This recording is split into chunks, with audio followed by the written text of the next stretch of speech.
Here we are in the beautiful home of Rabbi Simon Jacobson, or AKA, first of all, before we jump into anything, I want to wish you a very happy birthday. Thank you so much for hosting us on your birthday in your home. It's an honor to be here, so thank you. What better way to celebrate my birthday with the world? Oh, this is fantastic, and may you be blessed to continue with strength and with joy and with happiness. Do you want a website where they can send me gifts?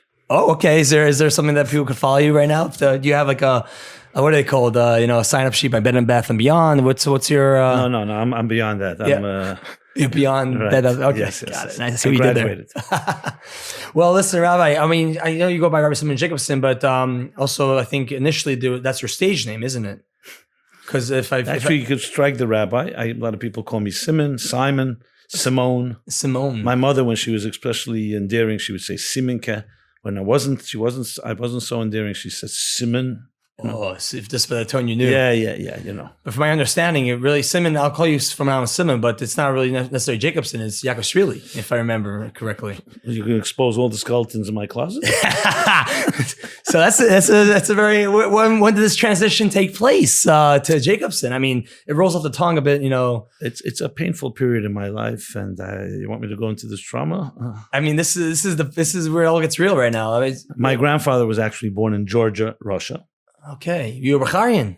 Hungarian and Georgia don't get along, actually. Oh, yeah. What? Okay. Hungarian is Kazakhstan. This is Gruzia.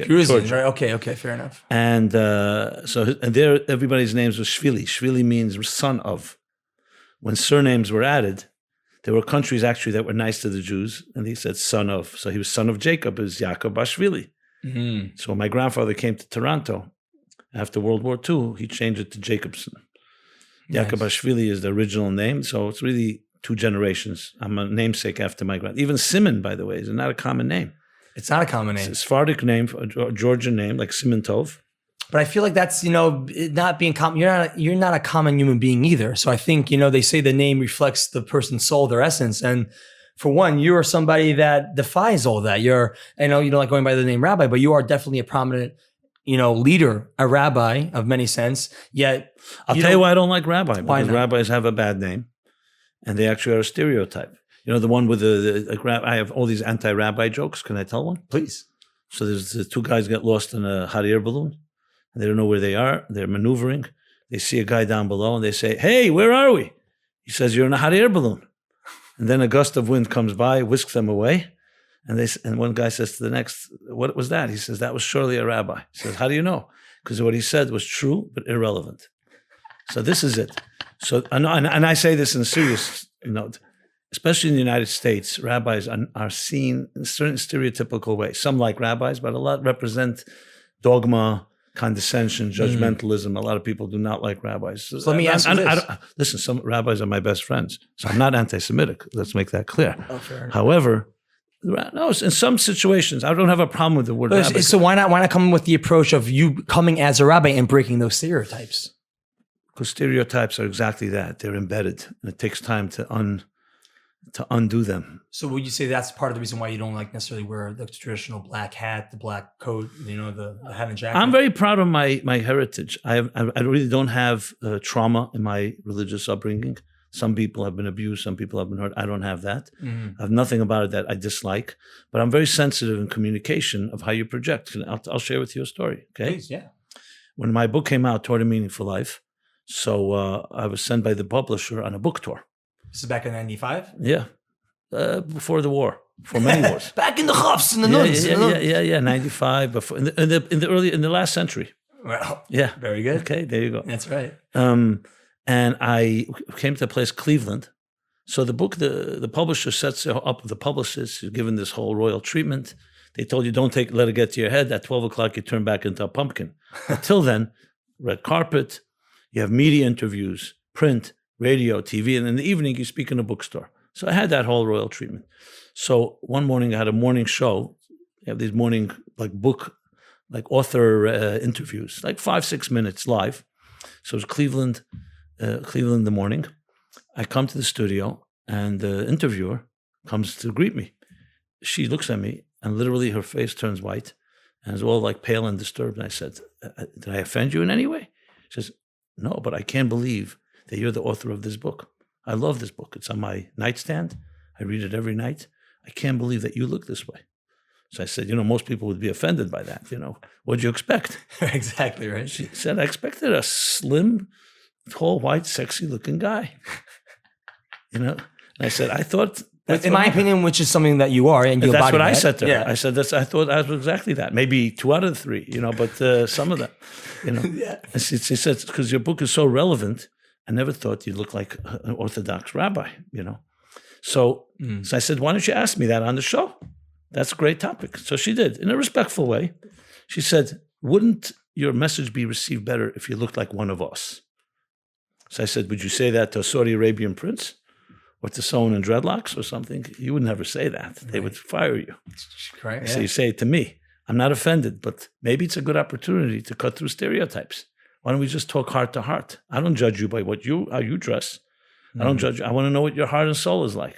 Let's talk like that. So it was a really good interview. Right. So I deal a lot. Stereotypes, I can tell you right now, is from a communication point of view, the most difficult because it's an invisible enemy. You speak to an audience. Yeah. You don't know what they're thinking. Totally. They see a guy with a beard, a yarmulke. Maybe I remind them of an angry grandfather. I have so many stories I can share on this. Oh, but I don't want to hog this show. No, absolutely. This is all about you, Rabbi. It's your day. It's your special day. Oh, for sure. This is your. You remind me of that guy. Birthday. This is the least I can do. This is my gift to you. A few moments where you can share your thoughts. I mean, how often do you want to get something off your chest? Tomorrow, this won't happen. Is what you're saying, right? Oh, this is all we have is now. All we have is the present. Very good. Yeah. This remind me of the guy that goes on a date. All right. He talks about himself for 2 hours, and then he turns to the woman and says, okay, enough about me. Now, what do you think about me? It's all that could be my issue why I'm still single. This is what's happening? This is exactly what goes on. Oh, wow. Okay. It's 2 states of narcissism. First, it's all about me. Now I want to hear what you have to say about me. And that's like being open-minded. I'm giving you space. Giving the time to speak about me. That's fantastic.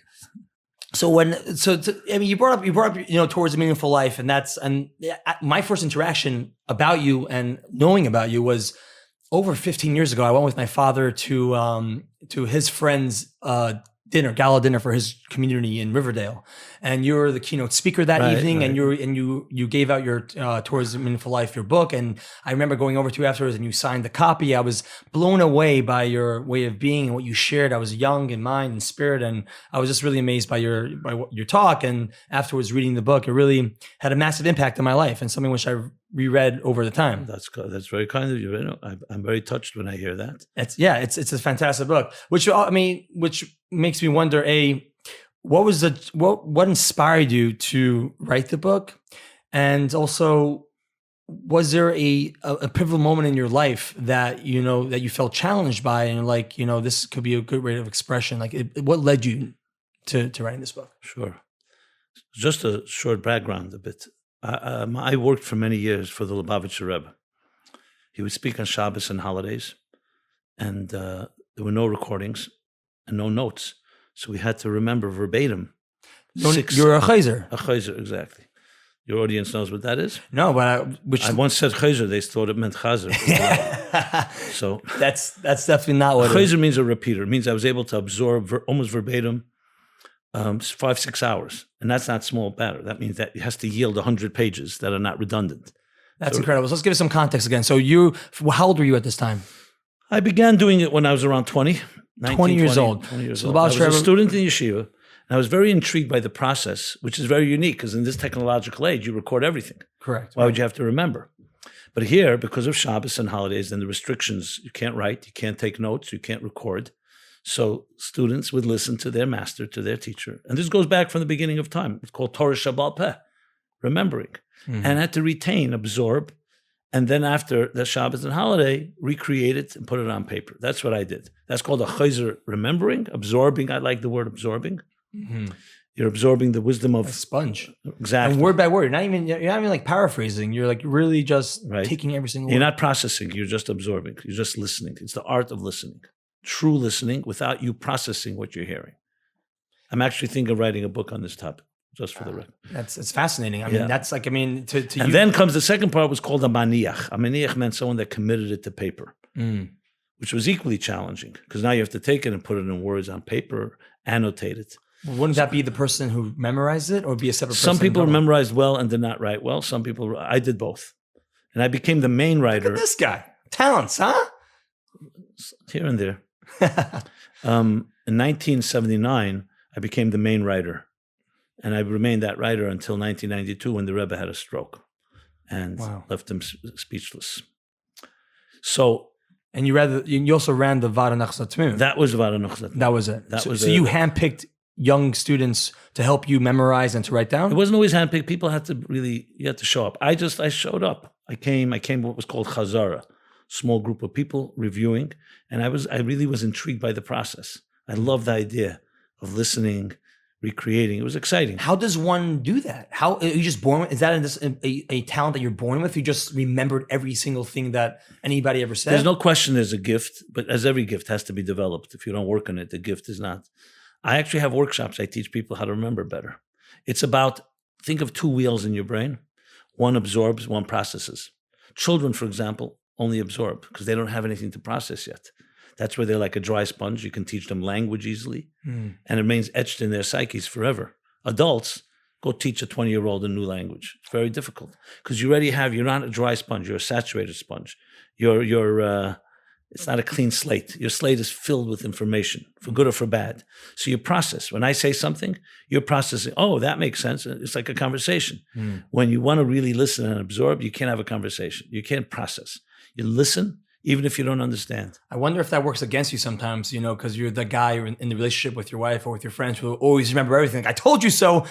Back in 1987, you said X, Y, and Z. So does it work against your benefit sometimes? You have to have a filter. Yeah. You can't keep doing. You have to make it pick and choose. Yeah. Try to remember the good things, But in this case, I want to answer your initial question. I know Let's get back to it. No, but I'm glad you did because I did jump towards the Meaning for Life, which is later. But I did want to cover your time. Okay, but I think it's important because I can't explain Torah Meaning for Life without my background. Yeah. So to me, this was a labor of love. I love this. I wasn't doing it as a job. I wasn't getting paid for it. I loved it. I was totally consuming. And I have to say, it was like I was like in heaven. It was my passion. It was like the greatest drug in a healthy way. I was completely consumed with it. It was so powerful. The Rebbe's provocative ideas, stimulating, covering so many subjects. And I was part of history. Because without me doing the writing, it would be lost. Before you joined this Choizer job, this gig, how did people write down? In every generation, there were the few select that did it. Mm-hmm. And now I rose to the occasion and I became the next one in line. To someone that word was passed down, like, oh, this guy's you come around a small group of Chazara, which is like a few people reviewing, and I used to weigh in, and then I became better at it, and people saw that I'm really good. Amazing. And it's in 1979, I mentioned I became the main writer, but this was my life.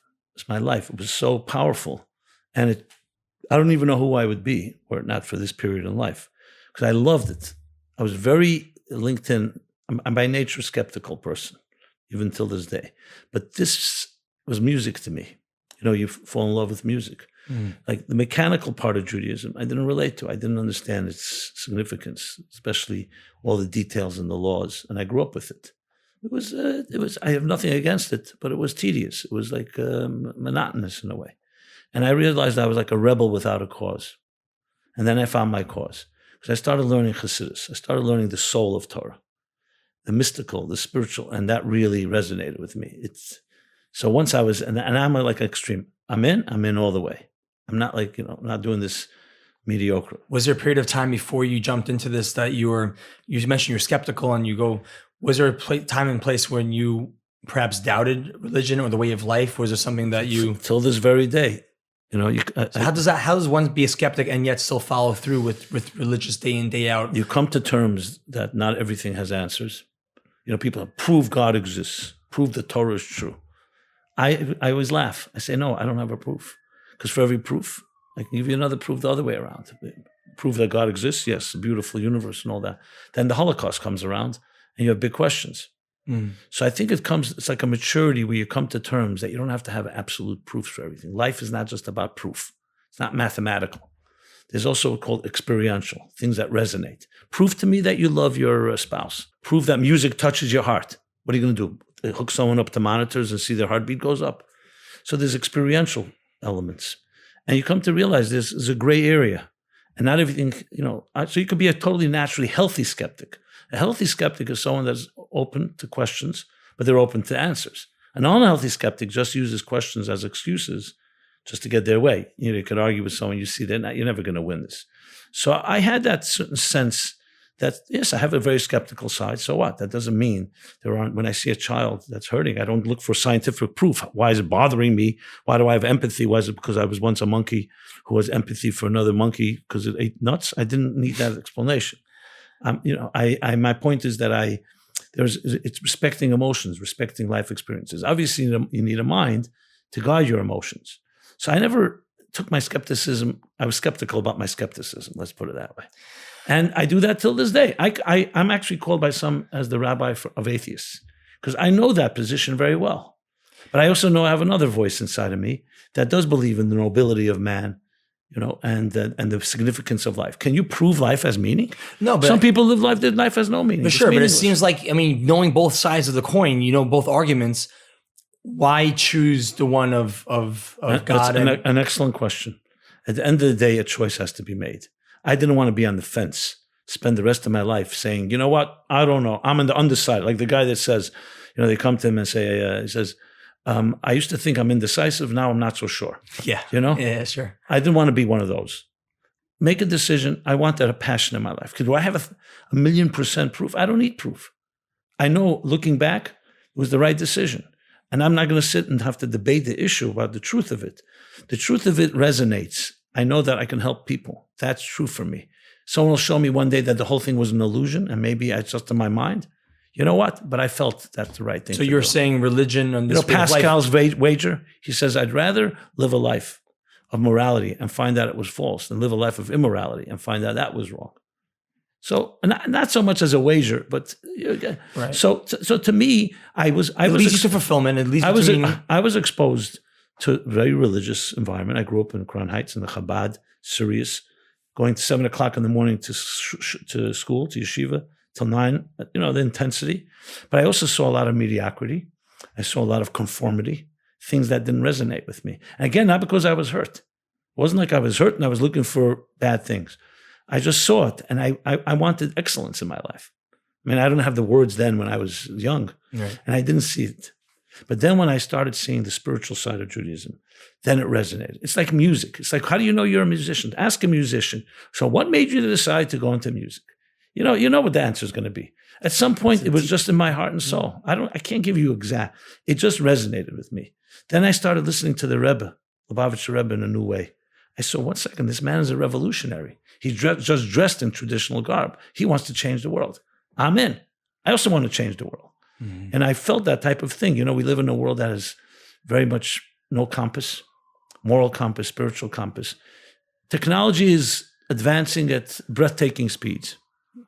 However, in personal life, relationships, intimacy, children are suffering. And I felt I wanted to make a difference. I wanted to be part of the solution, not part of the problem. All this resonated with me. I can go on and on. Right. So you decided so you were part of this. That's amazing. So that drew me into it. It wasn't just to be a chayzer to remember. Right. The ideas. You believed in the ideas. You believed in the movement. The ideas was basically how to live a healthy life, the healthiest possible life. Which means not just physically, but also spiritually, psychologically, and emotionally. Which, of course, you talk about a lot. You talk about a lot about the balance between physical. When I see, for example, a blueprint of a model of having a healthier emotional life, one with emotional intelligence, not just playing academic mind games, that was it. I'm in. Right. And I saw a really functional and healthy. Now, I know plenty of the dysfunctionality in the religious world. Don't get me wrong. Just like there's dysfunctionality everywhere. We're dealing with humans. But I saw also a solution. And that's what I embraced. So when the Rebbe had a stroke, and then he passed away 2 years later, 1994, it was in my blood, this commitment. So I said, what's my next step in life? I have to document this in a language that every person in the mainstream can. And I felt like a compelling need to do it. It wasn't just, okay, I'm going to write a book. No. That's why it was quick. I was very focused. I was like laser focused. I must do this. You were in flow. You were just like, you just sat down. In the zone, absolutely. And it was all miraculous in many ways. The book deal with a major publisher. Yeah, absolutely. Over 300,000 copies sold. Yeah. 14 languages. Amazing. Yeah. Wow. And I was in the zone. So I knew, like today people say, would you write I wouldn't touch one word because it was it was art. It was right. Meant to be at the time. What I did was I went into my kishkas, my innermost recesses of my being, and everything that I had absorbed over the years in the Rebbe's talks, I translated into language. My question is, how does an early Torahnik like yourself learn how to write so perfectly, so beautifully? The language is Lubavitch Yeshiva. Actually. Oh, okay. Okay. All right. Boston Red Sox, Yankees. Exactly. Of course. I'm sorry that I. No offense. Just for the record. Just the record show. Yeah, but the education of both are equally mediocre. So let's get that clear. So even more so. But no. But I'll tell you the truth. The book is Now the answer is writing and language is reading. I've always absorbed ideas. I know people who have PhDs in literature and they can't write.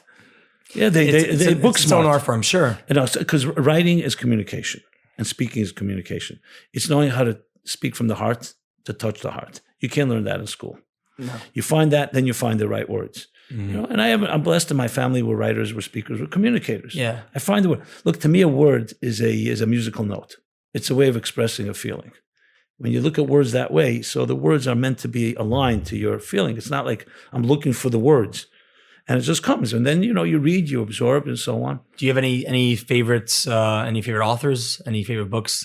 In the Torah world or in the... Two from the Torah... Two from the Torah world, two from the secular world.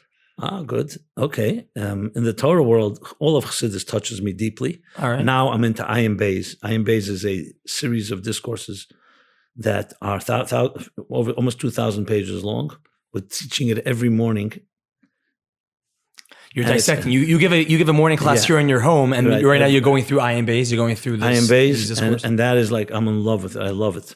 Mm-hmm. Very deep, mystical, but very psychological and emotional. Been doing it for 8 years daily, except Shabbos. It's all recorded. It's on YouTube. Nice, good plug, Rabbi. You're good. So that book is touches me now. But Samach Vov, Tanya, of course. Tanya. Yeah. But you asked me 2 books with the Ayin Beis right now, Samach, because they are like, again, music. So that's Ayin Beis for one. What would be the second one from the Samach Vov? Let's call it Samach Vov. All right, beautiful. Okay. Tanya doesn't make the first 2. Okay, all right. Because Tanya, the truth is, Tanya is very esoteric and complicated. It's harder to understand. But Tanya, Tanya is more complicated than Ayin Beis. Tanya isn't that the layman's? More dense. Let's put it this way: it's more dense. You need more unpacking. Mm-hmm. But yes, it's up there. That's why it's hard to answer. What's the favorite? It's like asking what's your favorite parsha in the Torah. You know what I mean? Each parsha has this thing. Shemais, but it's that's suffering. It's Shemais is suffering. Ah, there you go. Okay, everybody's got their pet peeve. On your podcast we could talk about that. Yeah, it happens to be I actually like Parsha Kisisa a lot. Kisisa. When God and Moshe have this personal, intimate conversation about life. I really like that one. Oh. But in the secular world, a few books, Vanity Fair, not the magazine. No, not the magazine. No. Vanity Fair is one of the classics written by William Makepeace Thackeray. I know there was once people called Makepeace. Middle name Makepeace. Anyway, Thackeray. He wrote it in the 19th century. It's an excellent book that in my teens I read that had impact on me. Maybe Les Miserables is a great book. Oh, that's not the theater, not the Broadway show. The actual. No, the book. It's also a very dense book. That's a heavy book. Physically, very heavy book. It's thick. There's others that these are some of them. Let's bring it back. But the point being, going back. So this passion drove me to write Torah Meaningful Life. Fair enough. It came from the soul, and I wanted to make one thing. I wanted to give people an introduction to spirituality, to God, from the perspective of Judaism, but it's a universal book for everybody and a very personal, relevant way. I knew exactly what I wanted to achieve, which was take ideas and say, oh, wow, I can't believe how relevant this is. What was it like to work? We all know the Rebbe was a very, I mean, there's so many adjectives we could say about the Rebbe, but one thing the Rebbe always did, he pushed everybody. You gave him 2, he wanted 4. He was always pushed people to their limits, knowing that everybody had an immense amount of potential, more than they ever saw from themselves. So how was it working for such a quote-unquote demanding leader, boss? How was it to work for the Rebbe? The Rebbe was a brutal editor, I should add. So when the Rebbe was a publisher, he was a writer himself, and he worked in publishing. Wasn't there a story with you that you wrote a comment, the Rebbe commented back, like, I think he missed the whole point? Of course. What's that story? What's that story about? More than once. Okay, all right. The Rebbe was a brutal editor. I mean it in a good way. Like think of it like a surgeon with a scalpel. He was every subtlety, every word. I learned like the perfect precision in words, even precision, what you don't say, the gray areas. Right. So he was a master of that. every single So word. I saw it. The more brutal, the more loving it was. I saw the Rebbe, like, think of a coach of a tennis champion. They kick you in the butt. Right. They want you to It be shows that excellent. they care. Right. They're not looking to criticize. It was always productive. So I saw it as, here's the master of masters showing me the way. So I took the critique in a very, very powerful way, in a good way. Mm-hmm. It helped. Now, the precision I use words today is all due to the Rebbe's demand. So that demand lifted me up to another level. I would never want it another way. I was not looking for compliments. Right. Oh, you did it great. We all like a compliment, but that doesn't bring excellence. So then, then you get stuck in your comfort zone. The Rebbe pushed. For me, it was about, and also I had to present his own work, his own teachings to him. So you would be in one-on-one with the Rebbe. You would have your It was in writing. It was all in writing. Did you have moments where you were alone with the Rebbe? Yeah, I had yechidus, but they were like, that was like the king and it was... Different dynamic. Very different dynamic. That was different. But in writing, I have thousands of pages of the Rebbe's edits on works that I did. And I was presenting his own teaching, as you can imagine. And the Rebbe would comment so many different nuances. Is there something that sticks out from that time or from those notes? Yeah, I can give you an example. For example, I once prepared an ad for the New York Times about Hanukkah. Okay. And I titled the ad Whispering Flames. And it was like, based on the Friedrich Rebbe's expression, we have to listen to the story the flames tell us. They tell us the story. So I was being poetic, Whispering Flames. The Rebbe edited it, and he circled whispering, and he wrote in Hebrew, I'll translate. He wrote, it's not quiet, it's persumanissa, it's publicizing. So the whispering, even though I'm sure the Rebbe appreciated my poetry. But of course. But the word whispering suggests secret, suggests discretion. And the Rebbe wanted Hanukkah to be public. Sure. So I had to find, it wasn't so easy to find a replacement. That's an example. What did you change the title to? I think Once Upon a Flame, maybe, or the story of the flames, something of that, I don't remember. It wasn't as memorable as Whispering. Right. Hashtag lit. Yeah. And that's just a small example. Another example, the Rebbe never used the word evil or bad. Right. It was always not good. Or was not always, yet good. Right. Not deadline, but due date. Always very specific with the not word. not Bet Cholim, which means the house of the sick, the house of the healing. Right. Bet Rafim. And what he called the wounded of Israel, the soldiers, not the wounded, but the special. Yeah. The attention. So this to isn't detail. just language. This is an attitude that doesn't. You don't have that negativity. Everything that positive. I can go on and on. Absolutely. Precision. And so and sometimes taking something, don't make it black and white. Leave it a little ambiguous. And on the opposite side, when the Rebbe did pass in 94, how did you take that? On a personal level, I love the Rebbe.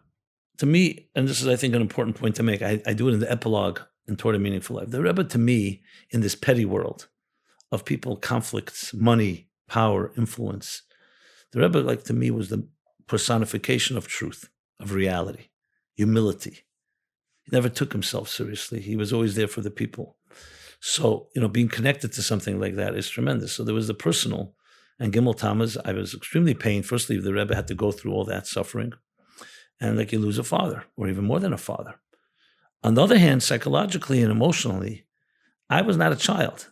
I saw the Rebbe, and I see the Rebbe lives on in my heart and soul. Everything I do today is driven by the same power from then, because he's like inside me in that way. And I'm not trying to be sentimental. So in that way, he doesn't die for me. He lives on lives on in the fullest possible way. Even doing an interview like this, I have an excitement to share that with people, because the Rebbe was not about his picture, his face, or his body. It was what he stood for. We say Moshe Rabbeinu. The man lived 3,300 years ago. But he's here. If you're living with him, a teaching that touches you, it's like love. It does not die. It lives on forever. So it's a mixed feeling. Obviously, I wish the Rebbe were here and all that passion and all that excitement, but I also feel responsible.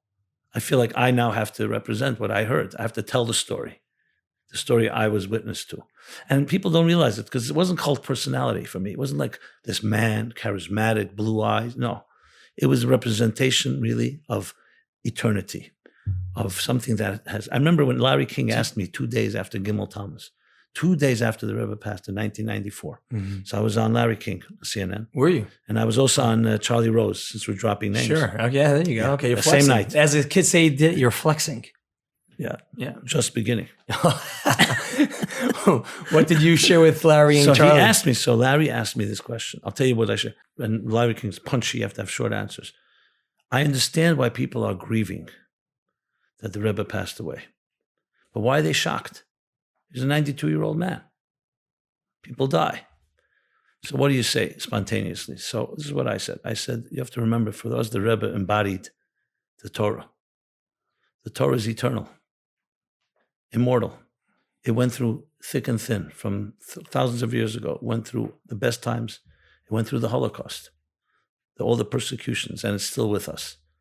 So when immortality is touched by mortality, it's more than just grief. It's shocking. That's what I said. And I firmly believe that. Because this is not about as a cult personality. You're not talking about an individual. You're talking about when you dedicate your life to a cause that's greater than you, that cause is eternal. So you become a representative. So many people just represent themselves. So then they die and it's over with. But when you have that type of link and connection, The legacy continues on.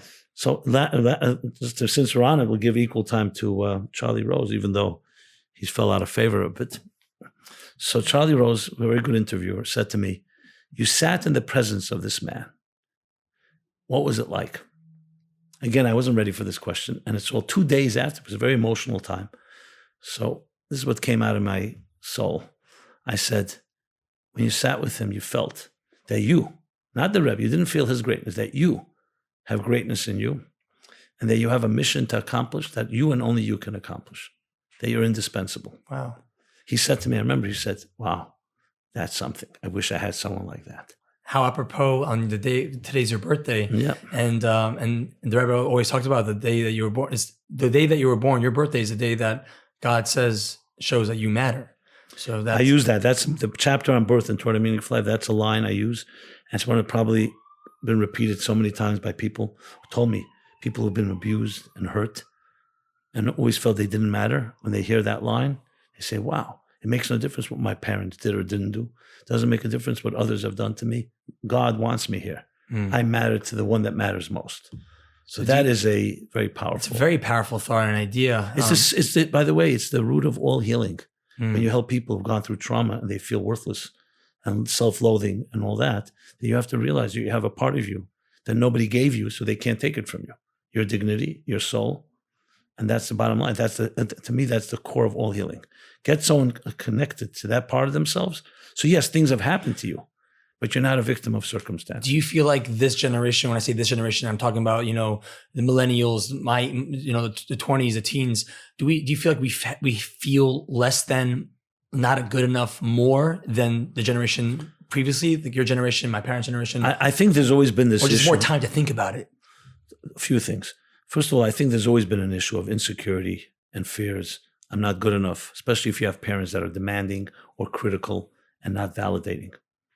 The child then begins to feel like I'm not good enough. But in our age, I think what's changed in this later generation, technology, first of all, amplifies everything. Misery is everywhere. You hear everybody else. So it, in a sense, brings it to the surface. So we're all talking about our problems. And I think also technology creates an illusion of power. I have a phone, I'm connected. But inside, you're still a lonely little child waiting for some love. So I think that contrast, that we have an all-powerful world. You can order something on Amazon Prime, you got it in a minute. Hey, I'm a god. And then, you know what? I'm lonely. I'm hurting. And technology cannot solve that. So I think everything what they used to say about computers, junk in, junk out. So any dysfunctionality is now magnified 1,000-fold. I think there's more time. That's a good point. A lot of leisure, a lot of free time, and the access to all kinds of things that are actually destructive. It's so easy to relieve yourself, to numb yourself with a drug. I don't just mean a physical drug, whatever it is and it's so easy. It's on your mobile phone, and you don't live up to your higher standards because you're busy with your instant gratification just to feel good for the day. And I think the media streaming, 24/7 news, breaking news, everything's breaking news. It creates you're desensitized. And finally, there's a depersonalization. What am I in the scheme of 7.8 billion people? Who am I? Well, I'm worthless. Who needs me? Was there a moment in your time and you growing up that you felt perhaps less than or not good enough? No, to be honest, not in a real way. Yeah, of course, there's always moments that you feel you can do more, but I think it's from a healthy point of view, a restlessness to grow. But my father was extremely loving. My parents were loving. They gave me a tremendous foundation of self-love. And I don't mean in an arrogant way. Sure. Like you respect yourself. You have self-confidence. Parents can give that to you. I mean, they actually reinforced my essential birth is God's saying you matter. That's one thing that really is a blessing. And also finding my soul's calling. So I feel like I'm fulfilling my mission. I'm not looking for my mission. The same calling I had when I was 17, I have now at 63. And wow, that's what a blessing that is. That's 100%. I know people in their 50s, 60s, 70s still don't know why they're here. Mm-hmm. How do you think one can go about the journey and finding their mission in life? Unfortunately, most deeper realizations come through pain. A lot of people hit rock bottom. Life isn't working. Because when you're in your comfort zone and you think everything's going well, you're cruising. You're good. You're not growing. Even though your life may be completely a wreck. But you convinced yourself, I'm making money, people love me, respect me. And then, so I don't like to say it, but sometimes that's what it takes. I think those of us that discover it without real hitting rock bottom, it's either you have an epiphany, a certain maturity, you suddenly realize, one second, I want to get married, I want love in my life, I want a family. Or it can sometimes come through nature, through music. There's different ways.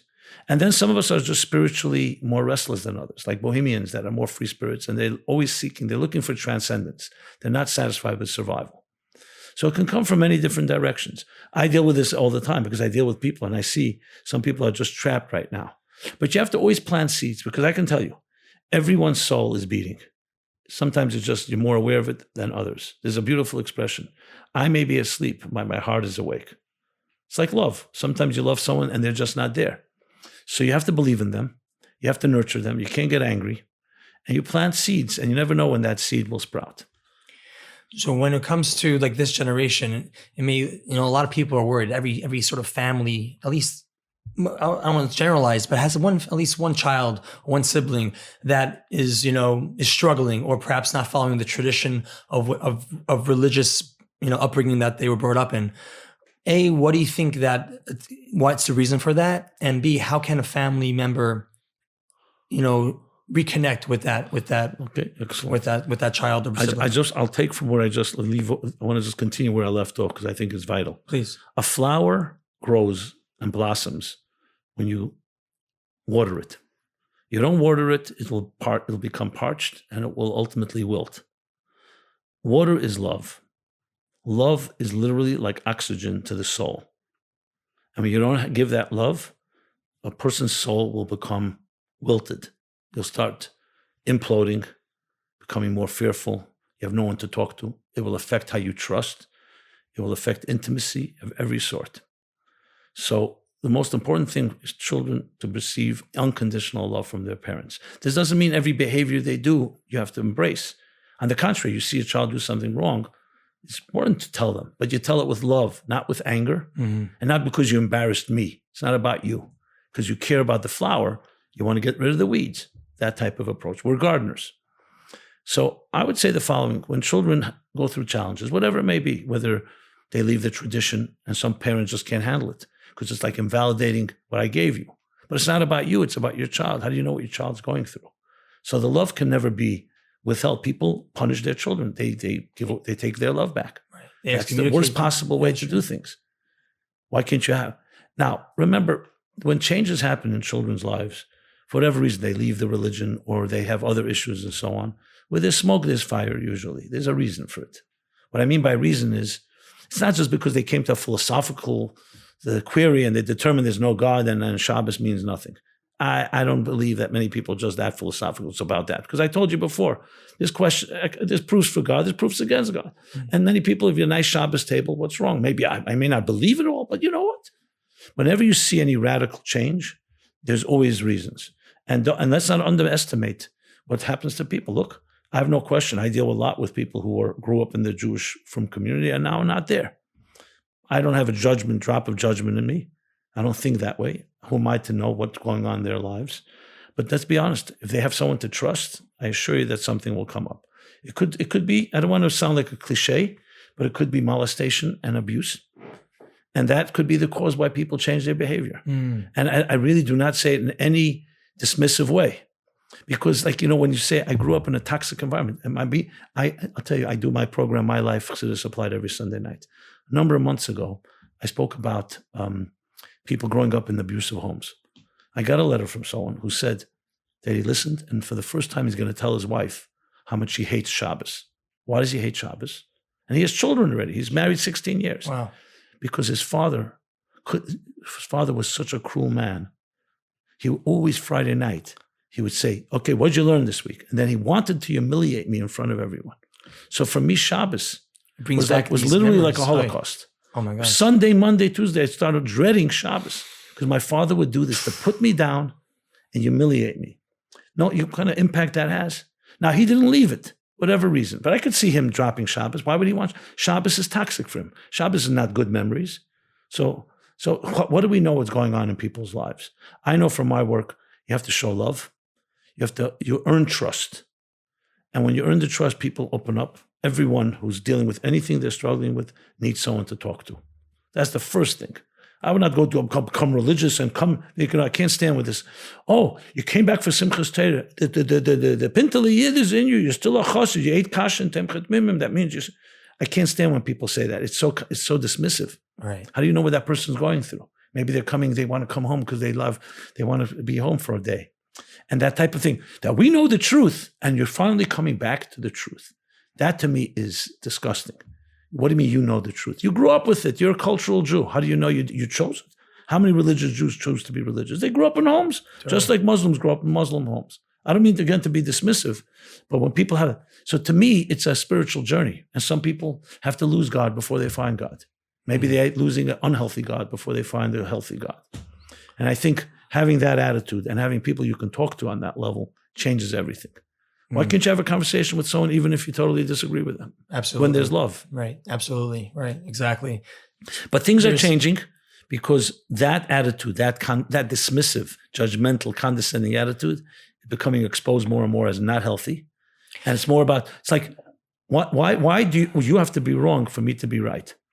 Right, the same way one has an opinion, so too can the other person. I mean, I just know for myself, being the oldest in my family, seeing and to give much credit to my parents, how they've pivoted and changed and how they've been supportive in many ways in my growth and in my journey when it comes to religion and my belief in God and my not believing in God and that journey that has been continuous through my teens. And I always ask teenagers, and whatever the teenagers at risk or they're dealing with things, I said, do you have someone to talk to you about your pain?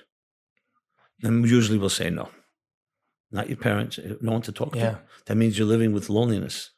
The deepest secrets in your life are lonely. You have no one to talk to. Do you think people's everybody has their struggle. Do you think depression or suffering in itself is someone's lot to carry through life, or is it just a phase in life and there's something? I think it's a phase. I think it's a wake-up call. Remember, dead people are not depressed. Okay. So if you're depressed or anxious, it means your soul is telling you something's wrong. It's like pain. You feel pain in your finger, go do something about it. Mm-hmm. Anxiety is a psychic pain. It's spiritual pain. It's your soul telling you something's missing. You go figure it out. So I don't see anxiety and depression as a end in itself. Mm-hmm. Listen, there is clinical. People have chemical imbalances. People have things that they have to deal with. But today, thank God, we have medication. But more than medication, we also have support. The worst possible thing is turning someone into a pariah. Oh, what's the matter with you? That type. What's of thing. wrong You're with you? Sicko. I mean, that's just like lack of compassion.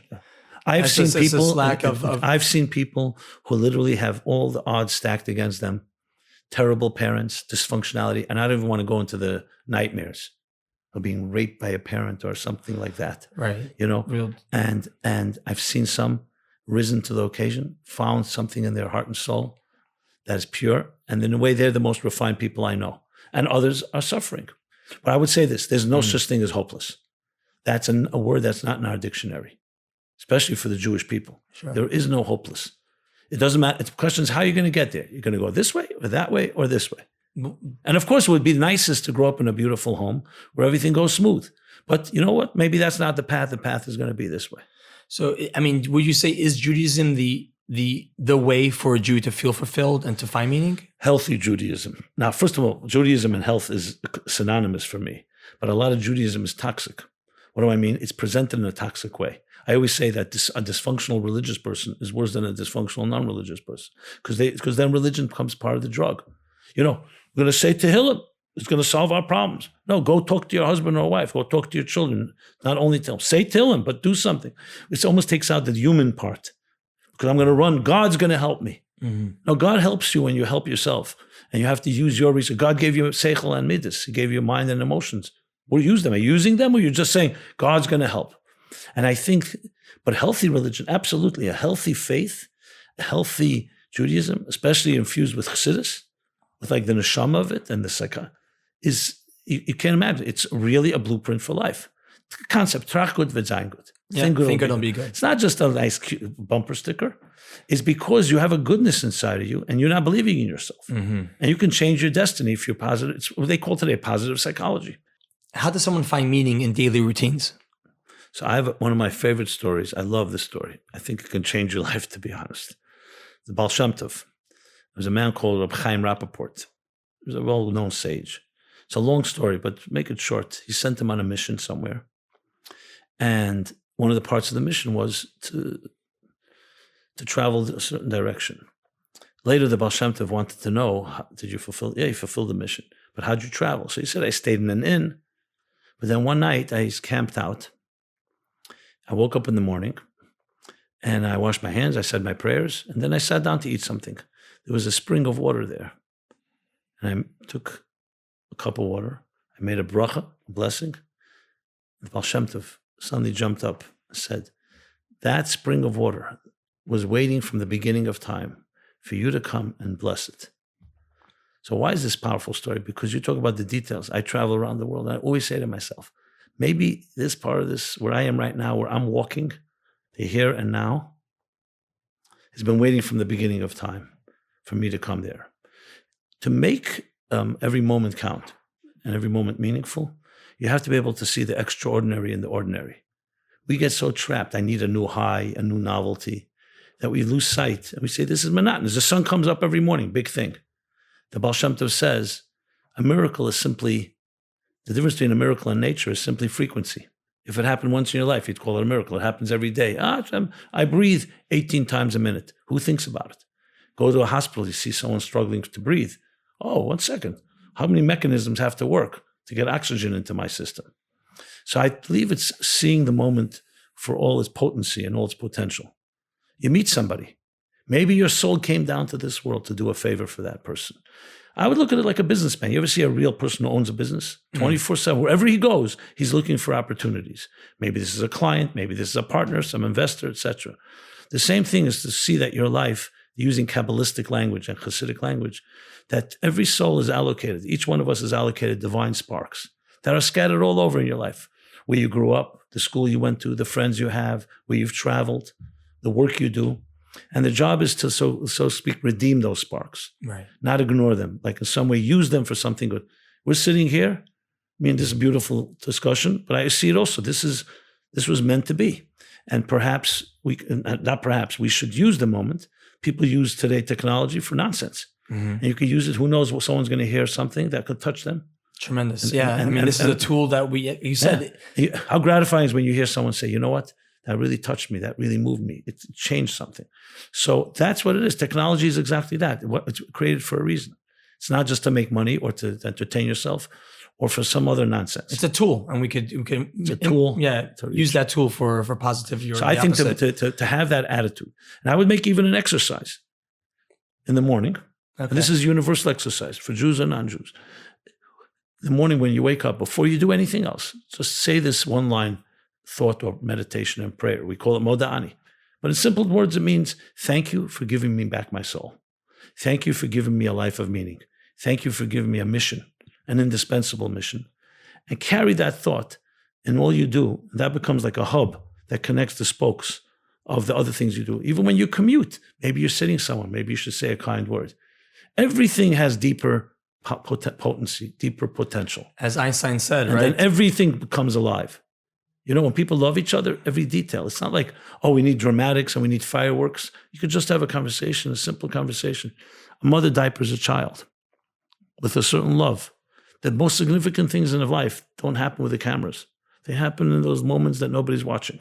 It's true. And when you see that, you see the power in that. And by the way, the Rebbe, I saw that with the Rebbe. Every detail, a step, a person, a child. Nothing's trivial. It's like everyone says, I have my priorities. I'm only talking to celebrities today. No, that doesn't work that way. People see every moment as that. And then the entire existence was waiting for you to be there and do something good with that moment. Yeah, as Einstein says, you believe nothing's a miracle or everything's a miracle. Exactly. Yeah. Exactly. Everything is a miracle. Life itself is a miracle. The problem is we are the only the only creatures on earth that are always looking, like animals are comfortable, but we want some new high, new excitement. We have a restlessness. It's true. A new practice that I'm trying to do daily is to create a gratitude list. Something to just help me, sort of like a modani, like a morning meditation. Gratitude is a tremendous. It's just to take a moment throughout the day. And here's a good example. Yeah. Gratitude goes back to the Torah. Mhm. Bring bikurim. You come into the new land. Yes. Bring the first fruit. Its gratitude today is proven to be psychologically healthy. It lifts your spirits. You start recognizing what matters. It's humility. It brings the awareness. I'm not just a self-made man. Yeah. Yeah, I've seen on YouTube some tremendous gratitude. Did you see that one where all those people are asked to write down and they don't know, they ask down something that happened in their lives that they are grateful. Yeah. And then they're asked to call those people. Oh, great. Could be a teacher 30 years ago. You got to see that. That's cool. It's a tremendous video. Mm. And I hope it's not staged. And then the reaction they have, they call that Isn't person. that scary? Like the first moment is like, I hope it's not. I hope it's real. I hope it's Then you're asked to write down a letter to them, thanking them. Yeah. Then they make you call them and read the letter. You have to see some of the reactions. Mind-blowing. And one person was a very negative person, how it literally changed his attitude. Because gratitude brings you back. You start thinking that memory, that person did something for me. Hey, you know what? Yeah, totally.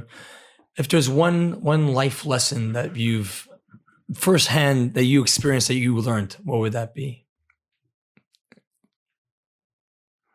You stumped the rabbi. Finally. It took about an hour, but you can imagine I've been asked this question many times. Many a time. I don't want to give you a canned answer. I'm really thinking. Yeah, I appreciate my that. heart. Something that, or whatever's coming to your forefront of your mind now, whether it's something that you connect to. The thing that comes to mind that may not be the best, but it's what comes to mind right now. It's perfect for this moment. Is that we live in a world where people don't think they really matter. And therefore, they don't take other people's lives either that seriously. So I think the biggest lesson is that you and I absolutely matter. We're indispensable. You're an indispensable musical note, and if you don't play it, no one else can play it for you. That message would be conveyed from a young age to children, through adulthood. It would change the world. Wow, wonderful. Rabbi Simon Jacobson. Simon, thank you very much for taking the time and sharing your wisdom and your knowledge and your experience with me and with us. And as you mentioned, you're more than just one note. You're a symphony, and you've shared that with the world continuously. And may you be blessed to continue doing that for many, many more happy and healthy years to come. That's a beautiful blessing. I bless you in return. And you use your skills and talents, tremendous talents, to bring light to the world. Thank you. And to bring light into sometimes a very dark world. And use all the tools at your disposal. And you should actualize yourself as much as possible. Amen. Bring out the greatest strengths that you may not be aware of. Amen. Thank you. Where can people find more about you and what you're up to, and more about the Meaningful Life Center? And well, meaningfullife.com is the website. So that's easy. There's a full array of resources that lead you everywhere, to the YouTubes and to the social media. One place takes you everywhere. Beautiful. The meaningfullifecenter.com. No, meaningfullife.com. Meaningfullife.com. Beautiful. Yeah, Perfect. meaningfullife.com. Been honored to sit with you, Mayor. Thanks, Rabbi. Until next we'll time. Have more occasions. Yeah. Yes. Happy birthday. Thank you.